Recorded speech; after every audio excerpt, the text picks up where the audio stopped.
নবম জাতীয় বেতন কমিশনের প্রতিবেদন বাস্তবায়ন ও গেজেট প্রকাশের দাবিতে কেন্দ্রীয় শহীদ মিনারে সমাবেশ করে সরকারি কর্মচারী সমন্বয় ঐক্য পরিষদ।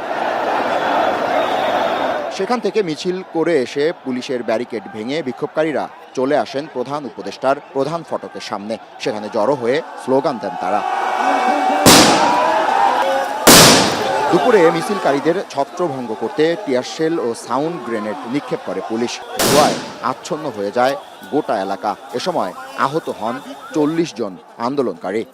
গুলি, টিয়ারশেল এবং জল কামানের মধ্য দিয়ে যেভাবে মানুষকে দমন নিপীড়ন করছেন, এই অন্তর্বর্তী সরকারও আজকে আমাদের সাথে সেটা করছে। আমরা প্রশাসনকে জানিয়ে দিতে চাই, আমরা কাপড়ের কাপড় পরে এসেছে, আমরা পেস্কেলের প্রজ্ঞাপন না নিয়ে গড়ে ফিরব না।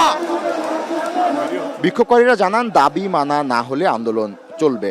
আমরা পুরো বাংলাদেশে সবাই আসছি, আজকের মধ্যে প্রজ্ঞাপনটা জারি করে দিতে হবে। আমাদের এই দাবি অনতিবিলম্বে যাতে আমাদের দাবিটা মেনে নেওয়া হয়। আগে হবে প্রজ্ঞাপন, পরে হবে নির্বাচন। নির্বাচনের আগে প্রজ্ঞাপন দিয়ে দেন, না হলে আমরা রাজপথ ছাড়বো না। এই এলাকায় জনসমাবেশ বা যে কোনো জমায়েত নিষিদ্ধ।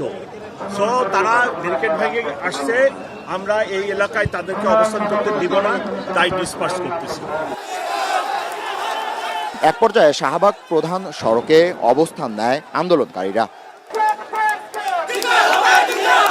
জাবেদ আব্দুল্লাহ, এখন, ঢাকা।